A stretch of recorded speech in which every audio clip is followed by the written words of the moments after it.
The Nintendo Switch 2 is finally here, and so is Mario Kart World. And man, there's a lot to talk about with this game. It's been surrounded by controversy, not because it's a bad game, but because of its price point.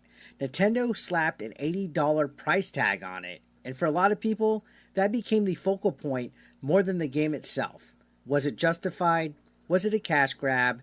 Or did Nintendo actually deliver something worthy of that premium price? But let's set the whole price issue aside for a minute and talk about the game itself, because whether you're furious about the price or not, Mario Kart World actually has a lot going on under the hood. Pun intended. Now, I'm not some Mario Kart fanatic who plays every day, but I've definitely sunk time into the games. And like many of you, I hit a point where I wondered, what else could they possibly do with this series? After Mario Kart 8 and Mario Kart 8 Deluxe, it felt like we hit a ceiling. They were both great games, but that formula was just getting stale. That's why I came into Mario Kart World both excited and skeptical. Were we getting more of the same with fancier graphics, or something that genuinely felt like a leap forward? Turns out it was a bit of both, but in the best way possible. It starts out familiar. You pick a circuit, you load into a race, and you hit the track. The first course at each circuit follows the traditional 3-lap structure. That's your anchor, but then everything changes. The rest of the races in each circuit shift into this semi-open-ended format.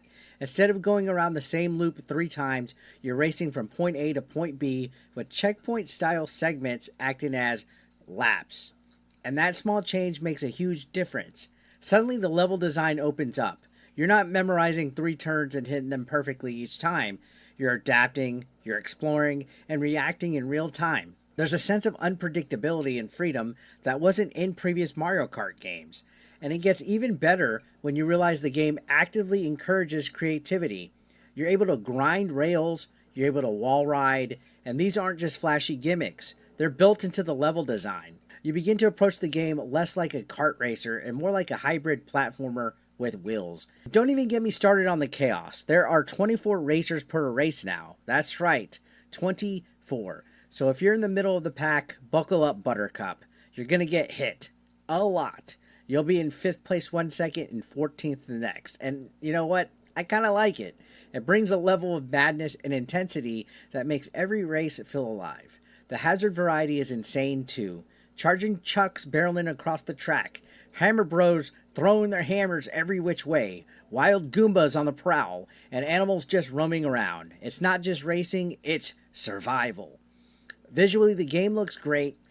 Let's be honest here, though. It's not an earth-shattering jump from Mario Kart 8 Deluxe, but everything feels sharper, more animated, more alive. The weather effects, the day and night cycles, and dynamic obstacles give each race more personality. There's more motion and activity on screen, and yet the performance stays smooth, both docked and handheld. Now let's talk about some of the gameplay additions. The power-ups are fun and shake things up in a good way. The Hammer Bros item is a blast, literally. There's also an ice ball that freezes enemies. It's little changes like these that add just enough spice without disrupting the core mechanics we all love. You'll unlock more characters, alternate costumes, through the little Yoshi food stands that you find scattered around the courses, and you earn coins to grab new carts and parts. All of it works to keep you chasing new goals. And then there's the knockout mode. This is a brand new addition that's basically a race to survive format. It's one massive continuous track, no intermissions, and every few checkpoints, racers get eliminated. You've got to stay in the top to keep going. It's available in both single player and online multiplayer. It's intense, it's competitive, and it adds a whole new layer of strategy. The battle mode returns too, and thankfully it's not 24-player insanity. It's more contained, but it's still frantic, and just like the classic days, it's one of the most fun ways to play with friends online. Speaking of which, the online has been rock solid. No lag, I've only had 1 drop session, and pretty much everything works pretty decent. Let's dig into the free roam mode because this was the feature I was most interested in. It's more like an open playground filled with surprises.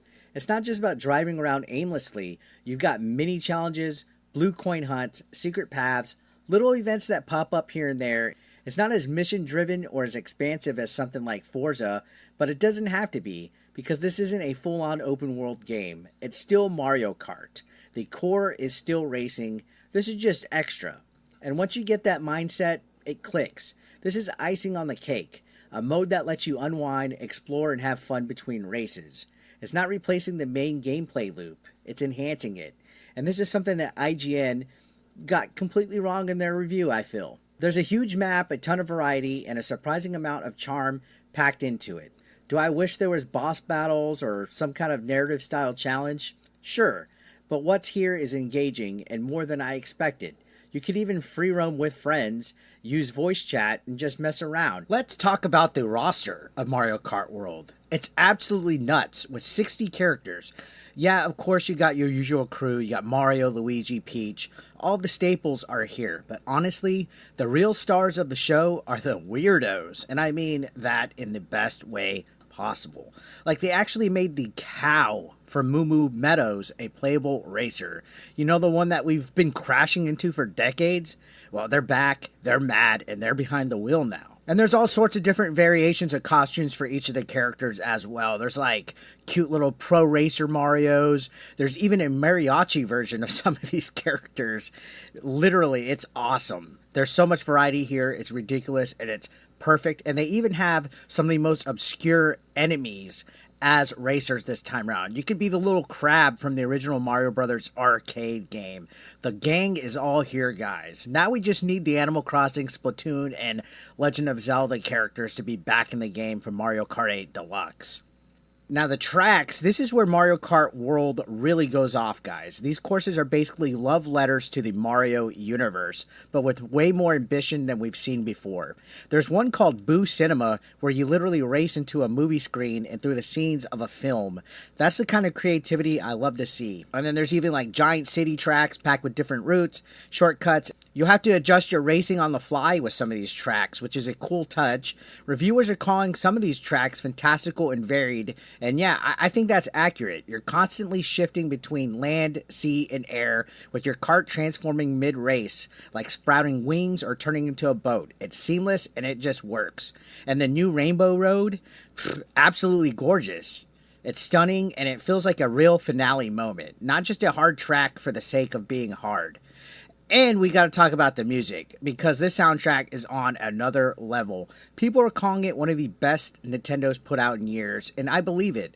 It's packed with remixes from Mario's 40-year history. Stuff like Jump Up Superstar, Good Egg Galaxy, Tick Tock Clock, and every track hits. It's not just background noise, it's legit part of the experience, and it feels like a greatest hits road trip through Mario history. Overall, Mario Kart World feels like the series finally said, you know what, let's go big. The roster is totally unhinged in the best way possible. And as I mentioned, the tracks are both beautiful and mechanically interesting. Boo Cinema is probably one of my favorites, and there's real variety and creativity in every cup.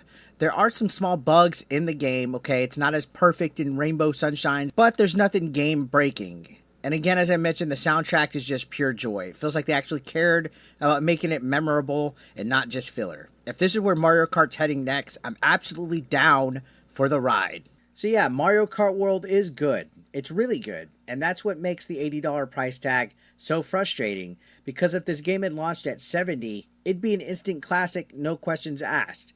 But that extra $10, it shifted the entire conversation.